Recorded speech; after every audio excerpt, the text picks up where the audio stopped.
Sometimes they say three times the charm, and that's what we're going to try to accomplish right now.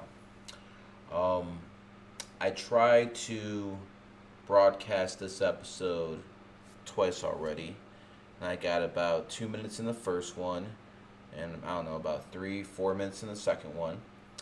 And the reason that wasn't because of technical difficulties. Well, I guess it wasn't to a point, but it wasn't for anything technical that I did.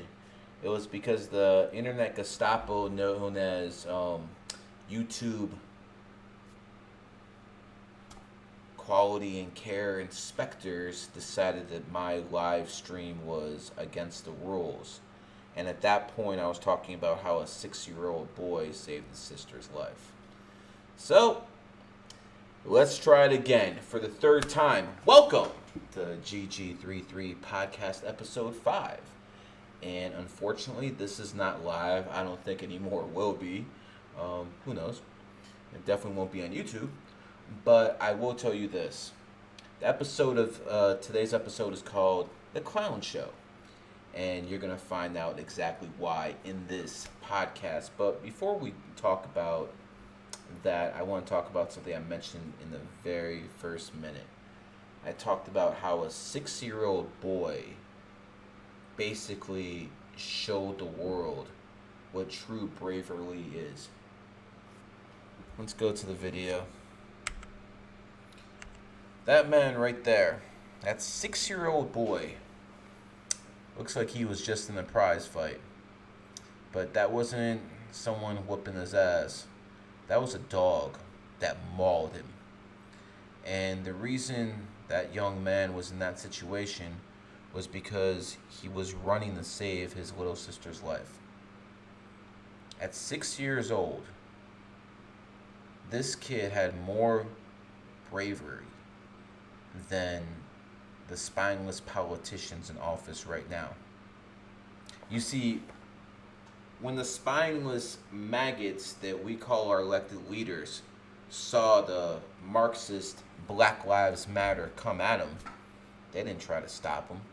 Hell, they prevented the police from stopping them, and actually some people actually helped them. A couple district attorneys, a couple mayors, a couple governors, all on the Marxist CCPP Democratic payroll. They started cheerleading the mob. But when this young man, who was 6 years old, saw that dog, well, he actually confronted it. Something our elected leaders don't have the spine for. As a numerologist, astrologer, I don't need to know his birthday to know he's born in the horse year. He's 6 years old. And anyone who's 6 years old, 18, 30, 42, 54, 66, 78, and so on, whenever you're that age, you're in your enemy year. That's just how the math works. So, yes, I understand why something like this would happen to him. That's the gift you have as a numerologist. Starts clicking, starts making sense.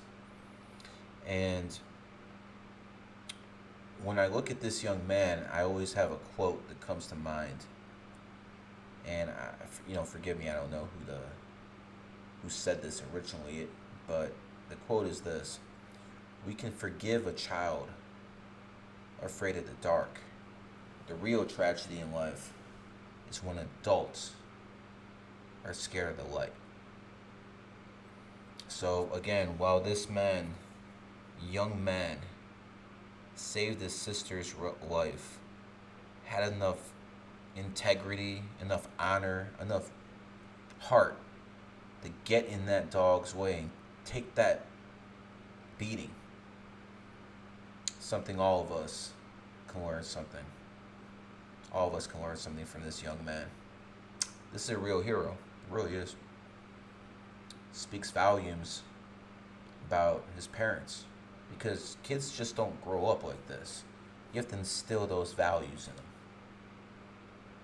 And so just by this kid's actions, I know he was raised right.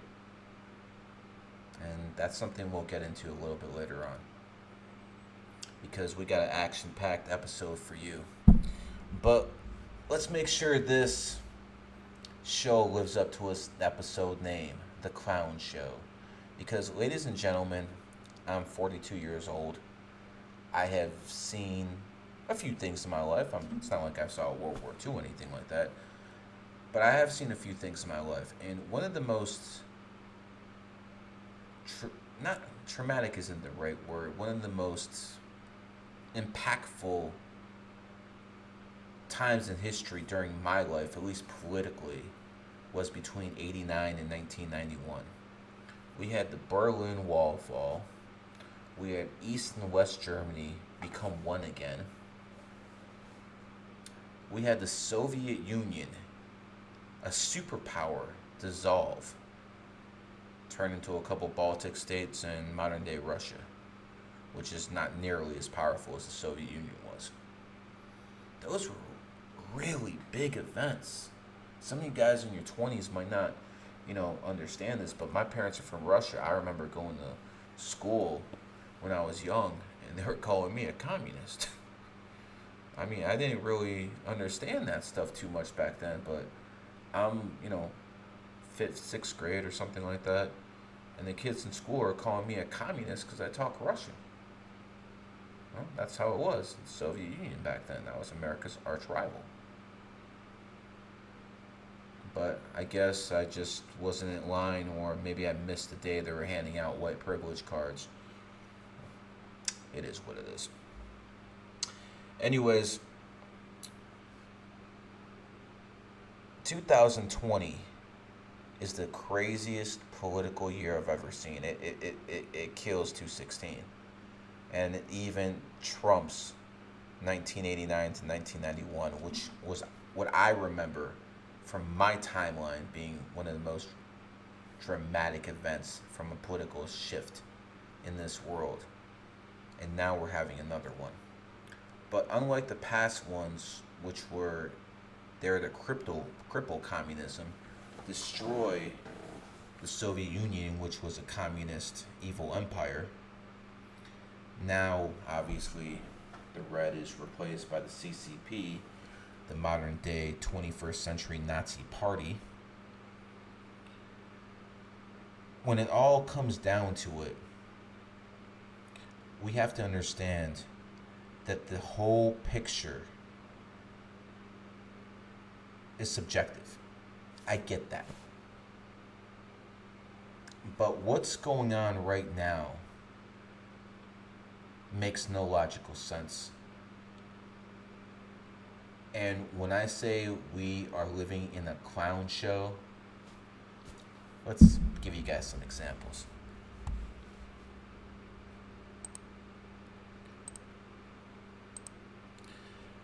A Black Lives Matter mural was painted on the streets in DC, and then they started doing it all across the country.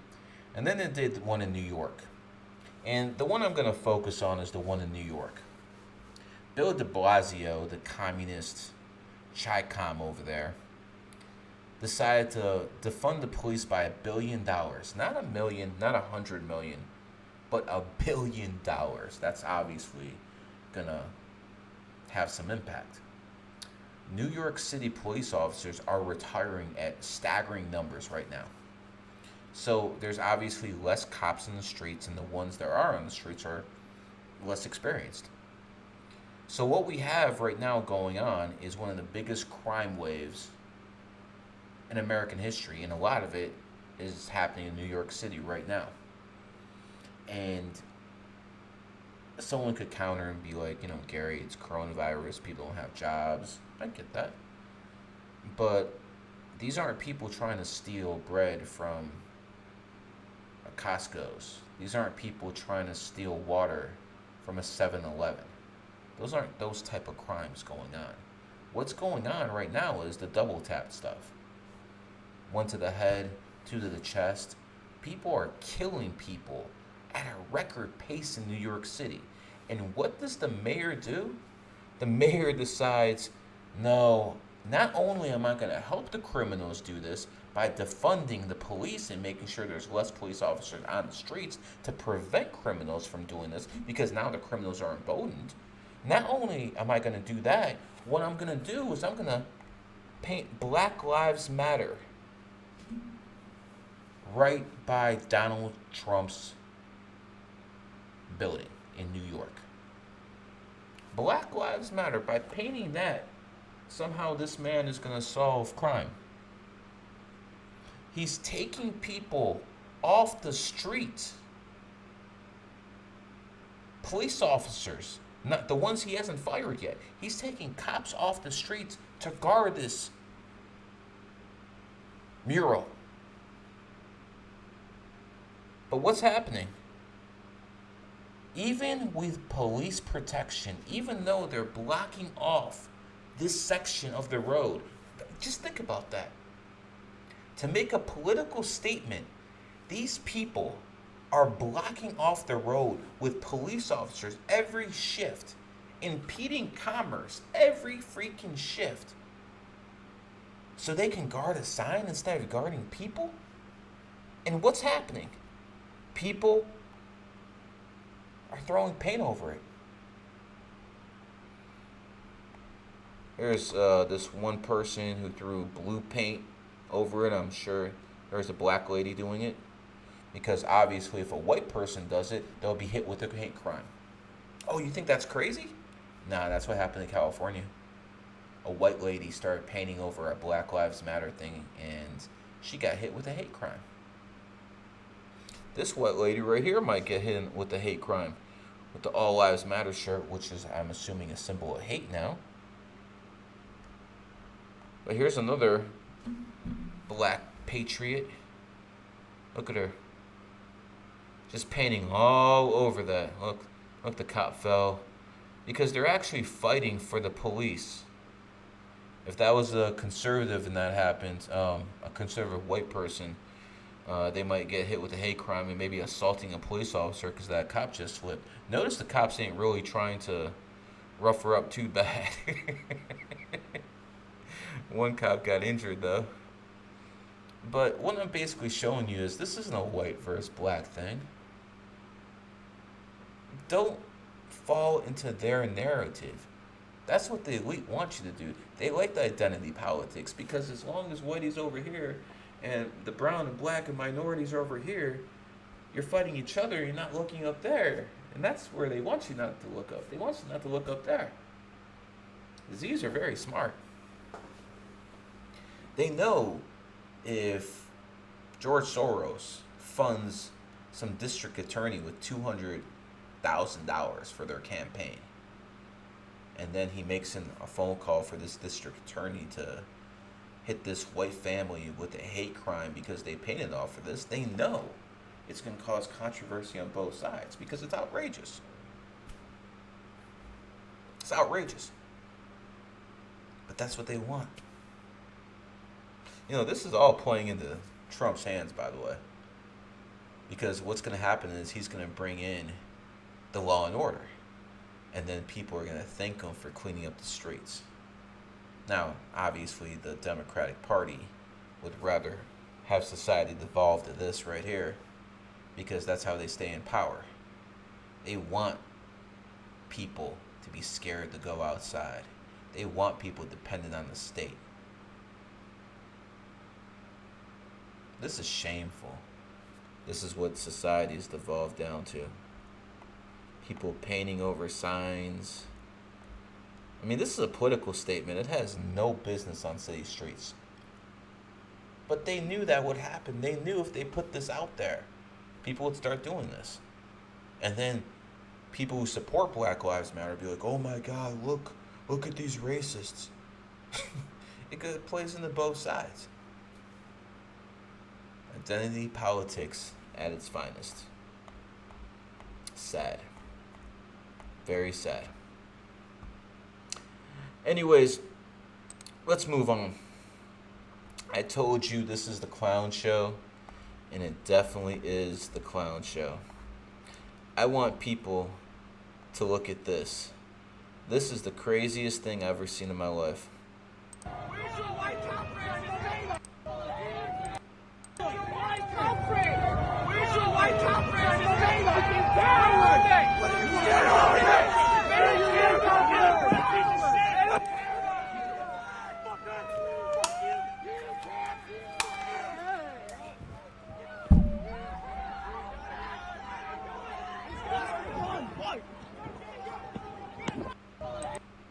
For those who are listening and can't see what just happened, that was a Black Lives Matter protest where white people attacked a black police officer in the name of black people. I mean, this is Twilight Zone type of garbage. White people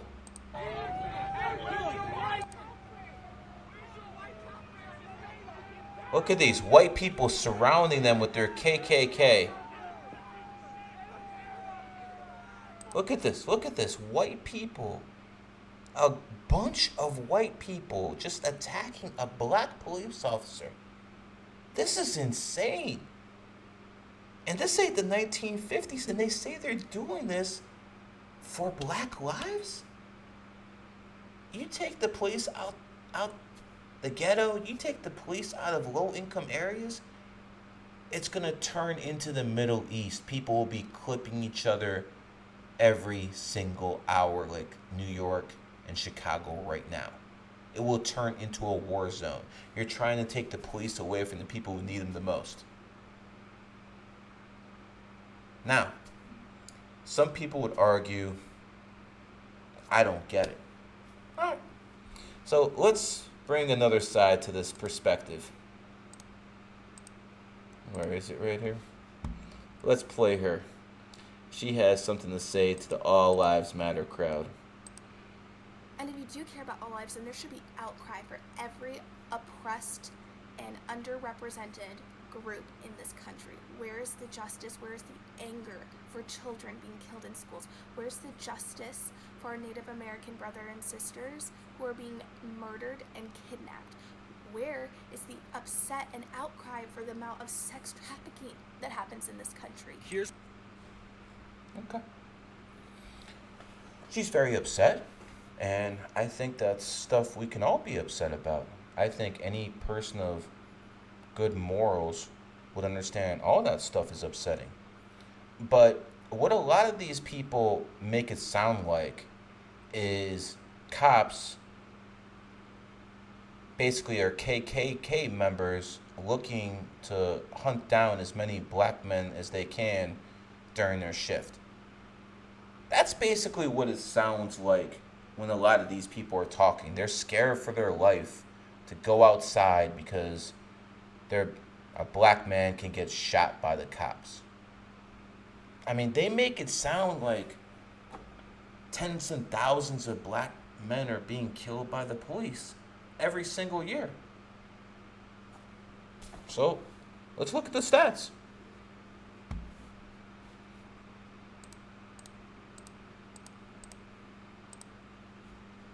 Let's look at the stats.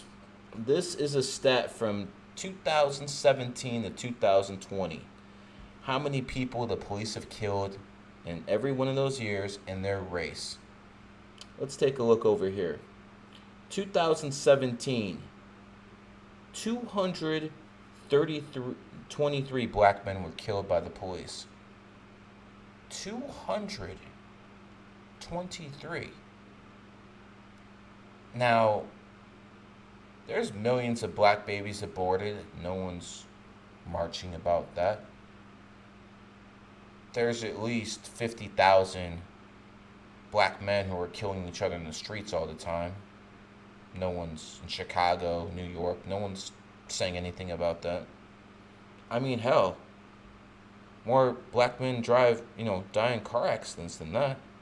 It's interesting that there was 57 white men who were killed in 2017 as well. That's almost twice as many. Now, obviously, someone would counter and be like, well, Gary, blacks are about 13-14% of the population. That's about 3 times as much as whites. Granted, you're right. So more white people should get killed. Look what happens, they do. But as a percentage, yes, black males particularly get killed more by the police than white males as a percentage. But if you use that argument, you also have to bring out another argument. 500,000 incidents around a year of a black man assaulting a white person. 500,000 a year. About 50,000 white males assaulting blacks a year. So obviously 50,000 is a big number, but 500 is a much bigger number. And what that basically shows you is if you're going to use one stat, gotta use the other one as well. But having said this, in 2018, the cops gunned down 209 black men. In 2019, it was 235. And this year, with all the outrage, with all the marching, it's 105. Actually, the pace is down this year, just a bit. In every one of those years, including this year, more white people have been gunned down by the police than black, every single time. Now, if you look, the Latinos are getting gunned down too. It's very interesting that the Latinos are a bigger population than the blacks, and the blacks do get gunned down more than the Latinos. So, what brings about that percentage? Why is it like that? Let's take a look. Let's take a good look.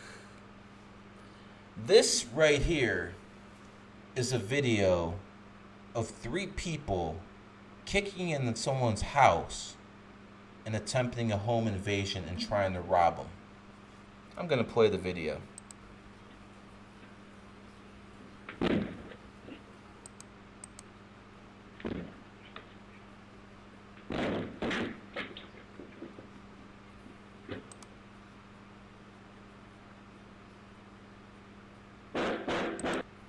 8 seconds after they broke in the house, you hear gunfire. This dude jumped from the second floor. Actually, all 3 ran out very, very quickly. Now, one of them was shot and they actually had to go to the hospital, but God forbid one of these people was shot, his name would be a hashtag, and it would be like, why did they kill him? There would be marches in the streets, especially if that person's white who killed him. Yet, this person broke into that person's house. The fact of the matter is, I don't care what the law says. If you break into someone's house looking to cause physical harm, looking to rob them, you can forfeit your life. That's how it should work. Now, if the cops come in and they just, like they did Breonna Taylor, and they just gun her down, well, yes, the police officer should go to jail because they didn't do anything to deserve that. But this right here, this is straight up thug behavior. And the problem isn't because they're black. That's not the problem at all. See, if that's what you're getting here, if everything I'm talking about, and that's the conclusion you came up to, you're a little bit brainwashed, either by the left or by the right. And what I mean by that is, this has nothing to do with race. This is a daddy problem. See, 77% of black kids are born out of wedlock. And when you don't have a father in the home, there's going to be a lack of discipline. Women just don't discipline kids the same way men do. That's just facts. And I got to tell you, when it comes down to it, women raising boys cannot teach them how to become men. So this is what they learn. Thug behavior. Because there wasn't enough daddy around. Now, a lot of people would be like, you know what, Gary? What you're saying is racist. Alright, that's fine. Let's go to stats. Very, very important to look at stats because men lie, but numbers don't lie. This is the percentage of black families in poverty. That means a mom and a dad. In 2018, 17.7%. That's under Trump. If you look at the Obama years, black poverty in 2012, for instance, was 23%. So it's 6% less in 2018 under Trump. But I guess, Obama can't be racist. Trump's a racist. Doesn't matter who helped his people more. But again, story for another day. If you look at this, it goes anywhere from 24% to 17%. Black poverty levels for families. Now I'm going to show you something that destroys the white privilege argument, destroys all the BS Democratic talking points. Ready for them? Poverty rate for white female heads of household, which basically means single mothers. The poverty rate for single white mothers, 32%. That's way higher than anything in the black community when they have a mom and a dad.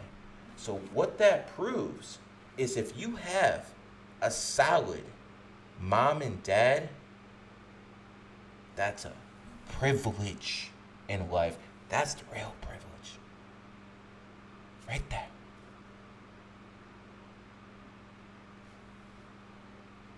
56.7% of all the kids living in poverty are living with a single mother.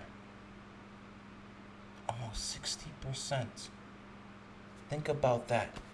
These kids are raised in poverty. These kids have no discipline, no father figure. What do you expect them to do?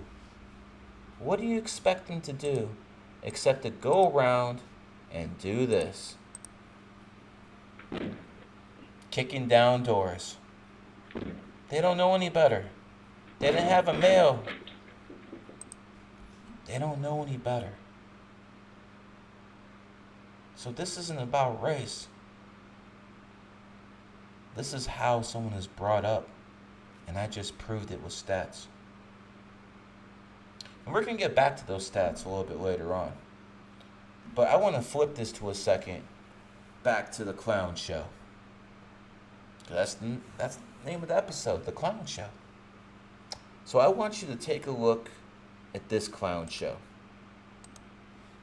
Right here, these are people protesting in Detroit because a black man was shot by the police and killed.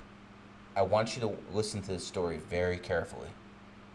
With the dramatic video, police released tonight to set the record straight about what really happened at the scene of the shooting. 7 Action News reporter Alan Campbell at police headquarters with how it all went down. So the police released the tape. They wanted the public to see what happened. Police Chief James Craig releasing video of that officer-involved shooting. He says his officers returned fire after being fired upon. 8 shots fired in 5 seconds. 8 shots fired in 5 seconds.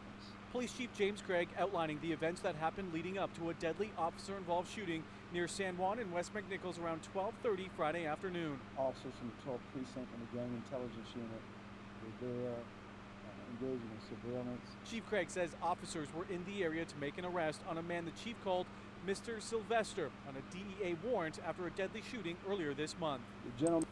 So the cops had a warrant for someone who they suspect of shooting and killing a few other people.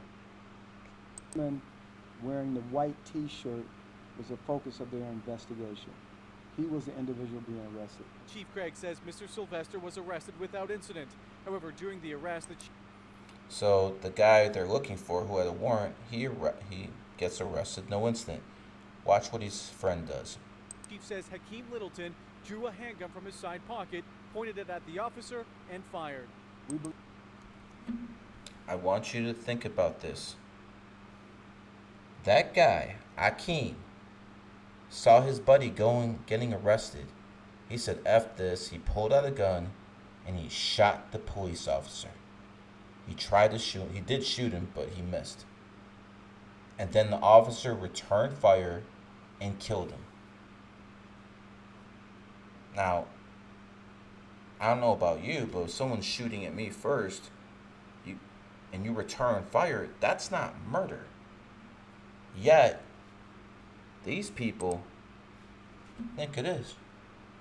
All those people in Detroit were marching because a guy who tried to shoot a police officer was shot and killed himself. And that's why I call this episode The Clown Show, because that's exactly what every single one of those people marching are. They're clowns. They're freaking morons. They have lost all sense of reality. And the problem is they think everything is racist, and these people vote.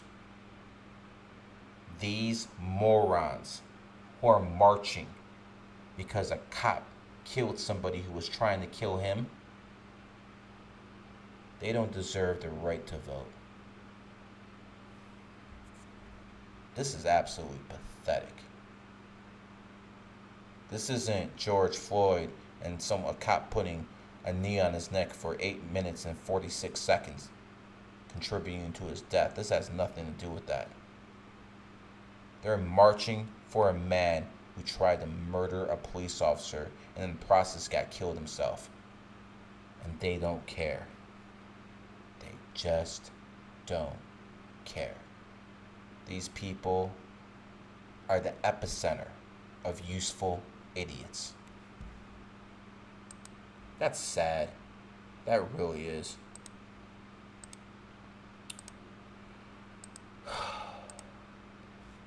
What I want to do now is I want to play a clip of a Portland police officer. This is a black man who's been in Portland for the riots there, protests, whatever you want to call them, for the past 40 some days. I want you to listen to what this man has to say. So, what was it like in that capacity in the first few weeks when the fence was up around the Justice Center for that R2 response? I'll say this.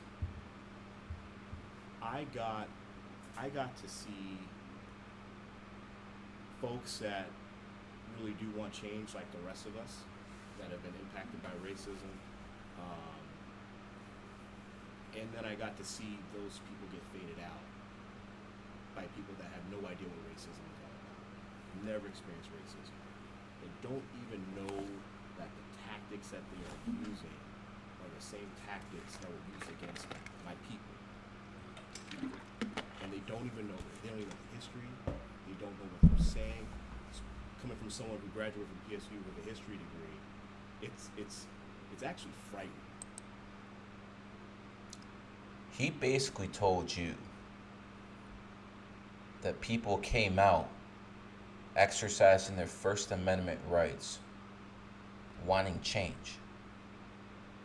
Then the movement got co-opted by Marxists, rainbow warriors, who have their own agenda and who are just using this movement. I mean, just think about, I said this before, I'll say it again. Black Lives Matter has gotten, 100 to 300 million in donations? Where's that money going? Straight to the DNC, the Democratic Party. And they're using that money to get an old white man, Joe Biden, elected. Black Lives Matter money is being funded to help an old white man get elected. I want you to think about that. Do you understand how crazy that is? But they don't want to talk about that. No. It doesn't fit their narrative. Let's hear more what this officer has to say. On how, they say if you don't know your history, you repeat it, and watching people do that to other people just because of what they decide to do with their life. What are some of those interactions that you're So a lot of times, someone of color, black, Hispanic, Asian, come up to the fence and directly want to talk to me. So what he's saying here is a lot of times during these protests, a minority, a person would want to come up to him and talk to him about what's going on. Listen what he says.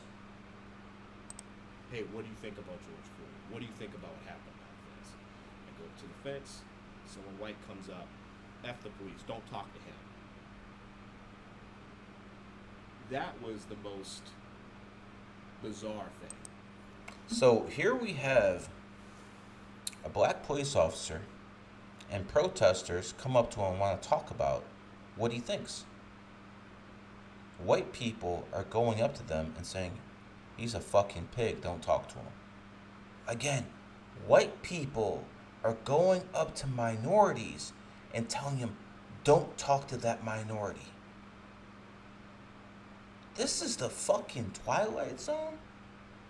I mean, are these people serious? Do you understand the level of brainwashing? The level of insanity someone has to even process something like this. Because I could see it coming. I even had a young African American girl tell me, why is it you guys aren't talking to us? I said, honestly, this is now the 23rd day of doing it. Every time I try to have a conversation with someone that looks like me, someone white comes up and blocks them and tells them not to talk. And then right when I said that, this white girl popped right in front of her. She said, he just said that was going to happen. I said, told you. And so obviously this has happened quite a number of times. And he just happens to be sharing his experiences. There's 800,000 police officers. I'm assuming about 350 of them are black or Latino or minorities. You think he's the only one dealing with this? Remember the video in the very beginning of the podcast? All the white people attacking a black police officer in the name of Black Lives Matter? This is why I call this episode Clown World. Because this is exactly what this is. This is clownish behavior. And now, I want to go back to moms raising kids with no fathers around. In the richest country in the world, 56.7% of single mothers are in poverty.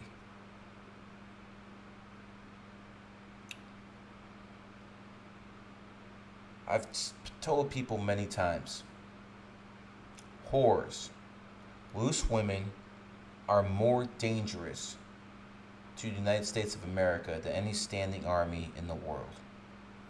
And the reason that is because nothing can defeat America from the outside at this point in history or since 1945, when American supremacy began. Some people can argue that happened when the U.S. backed Egypt against Israel, France, and the UK in the Suez Canal, but that's an argument for another day. America is the undisputed world power when it comes to military and political influence, and a lot of it has to do with the American dollar being the world reserve currency at this point in history. No enemy can confront us from the outside, but they can from the inside.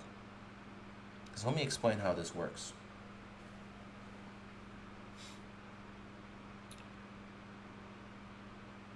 There's something called cultural Marxism. Started with the Frankfurt Institute, I believe, in Germany. And what cultural Marxism is Marxism 2.0. Karl Marx theorized that after the Great War, all the working class would get together and overthrow all the bourgeois capitalists and you have a communist utopia.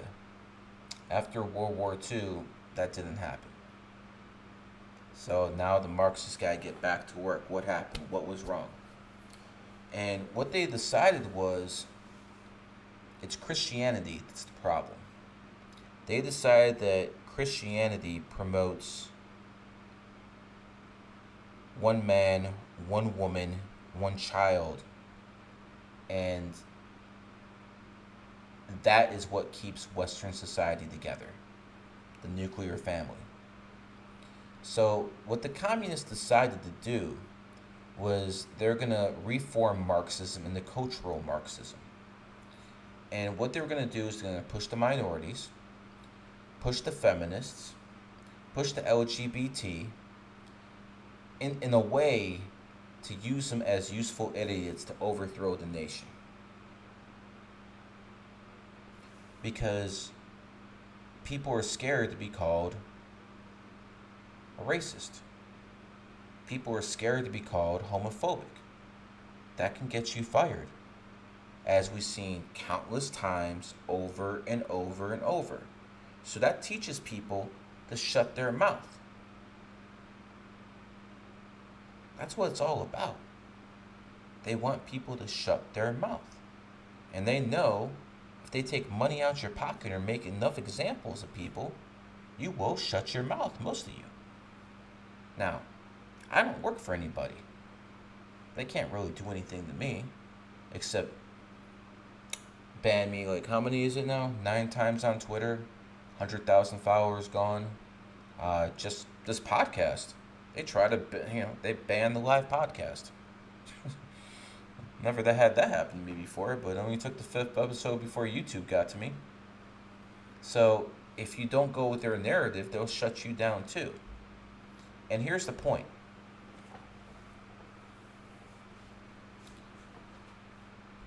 They want the kids grown up with no fathers. Because kids with no fathers start becoming troublemakers. I believe 80% of the men in federal prison were raised by single mothers. They wanted to get the father out the picture. So here's basically how it works. First, they push women's rights. When they push women's rights, then they start telling them, after 1920, that's when women's rights happened. In 1950s, 1960s, they started telling the housewives they were oppressed. Well, the housewives now go to work. What happens as a result? The kids are given to the state a lot sooner.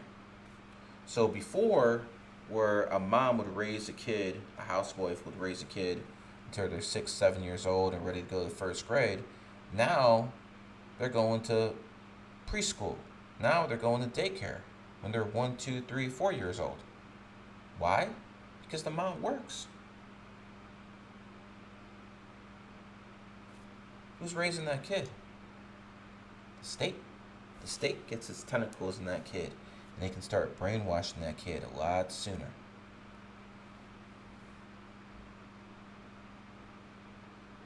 And after one generation, it's 10% of women raising single kids who are single mothers. Next generation's 20, then it's 30, then it's 50, then it's 70, until we get to the point where there's so many of these kids who have no fathers. They're gonna cause trouble, no matter what their race. That was all planned. They wanted this to happen.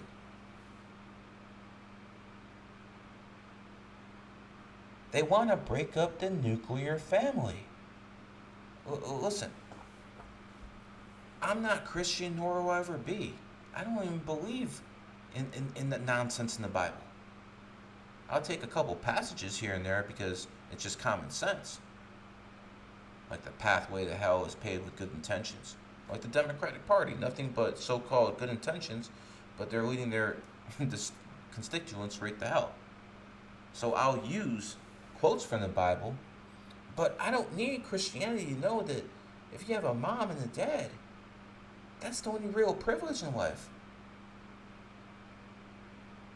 If you have a mom and dad who love you and take care of you and raise you up right, like that 6-year-old boy we talked about in the very beginning, what do you think? He learned that superhero stuff watching a cartoon where they're promoting LGBT? No. He learned that from having solid parents. Let me tell you something. Can't fake good kids. Just can't do that.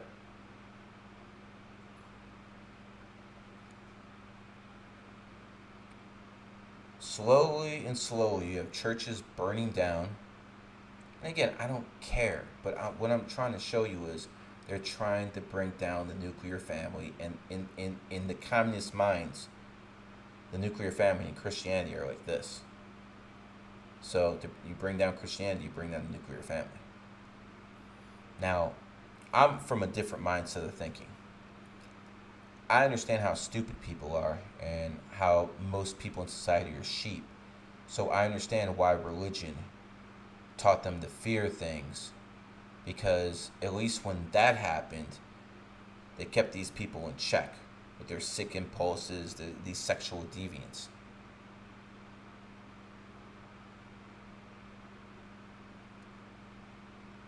I'm going to make an episode in the future about this. We're not going to do it today, but child trafficking is a big, big problem. And if I was in charge, I would repeal every single hate crime law in the world, at least in America.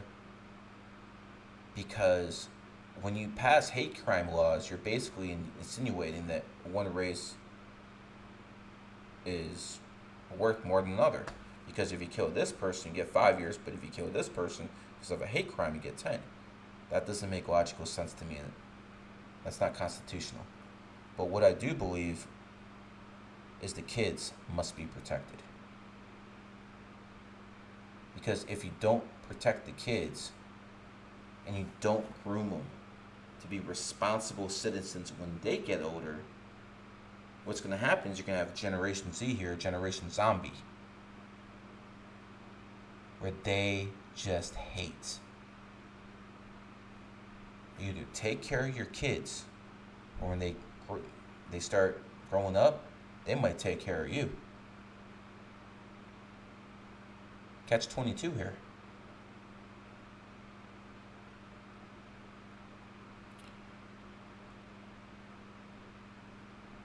You know, when I look at the world today,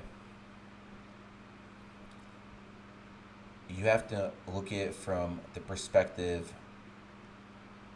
of a little kid being raised by a woman with no male supervision. They're going to raise up to be betas.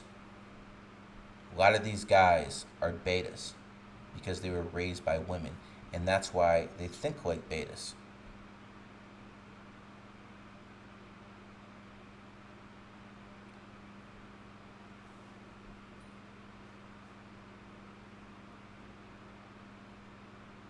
One thing being a numerologist has taught me is the need for balance. Night, day, water, fire. Balance. You have to have a male and a female together. That's why only a male and a female together can produce a child without the need for machines or doctors. That's how it works.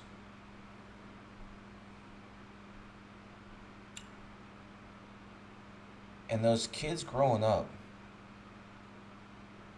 they gotta be protected. You can't be showing your kid porn at 6, 7 years old. How does a kid know he's gay at 9, 10 years old? I didn't know anything about that stuff when I was 9, 10 years old. I knew some girls looked good. I knew sometimes when I looked at some of them, I got excited. As with any young man. But I didn't know what these kids know. And that's all by design. A lot of these people are operating at a root chakra level. Especially the ones in San Francisco, Seattle. It is what it is. Anyways, I'm going to start wrapping this one up. But we covered a lot of subjects today. We talked about Black Lives Matter. We talked about a lot of stuff. But before we go, I want to play a video of a very disturbed young man. This is a Black Lives Matter representative, and he's going into a church because, again, I told you, while they're talking about defunding the police, they're attacking churches because that's what cultural Marxism is. They want to attack the church. The church is all about family. They want to destroy the family. The church is their natural enemy. I want you to listen to this young man over here.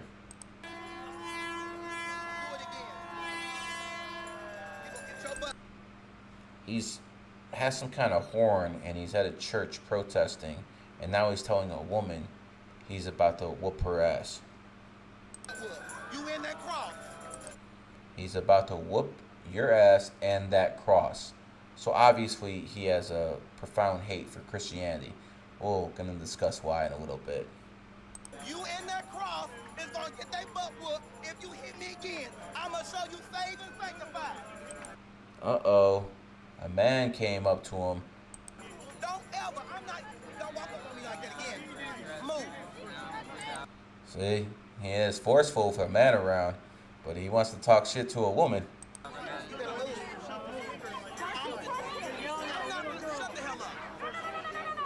See how he's real aggressive toward the woman, but when the man's up there, he doesn't want any piece of that man. See, this is a guy from a psychological standpoint who was raised by a single mother, because he'll talk back to his mom, but he won't talk back to another male figure.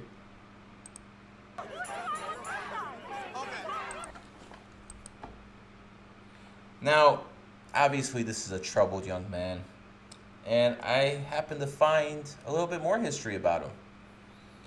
This is Andrew. Let's take a listen. I would not carry a purse.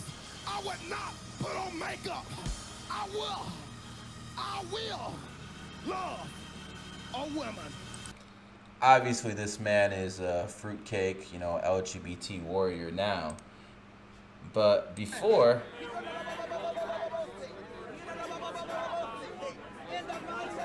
see, he's making fun of the church. This guy has a deep hatred for the church. He's obviously LGBT. But look at here. Look at here. A couple years back, he's singing and dancing. Now, listen, y'all praise God with him. This is pure comedy. Oh no, wait a minute. Somebody believe God with him. Hey!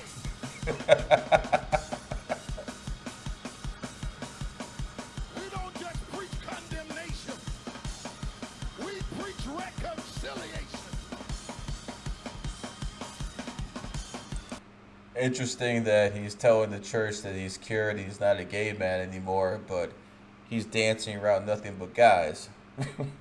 Interesting how this works, but this is basically a man who's been brainwashed by both sides, the far right with religion and the far left with LGBT garbage. It's been brainwashed by both sides, and it's unfortunate, but this is another victim of having no father, no parental guidance from a male. This is the type of stuff that happens. On that note, this has been episode 5. And remember, the strong take from the weak, but the smart, they take from the strong. We'll do this again.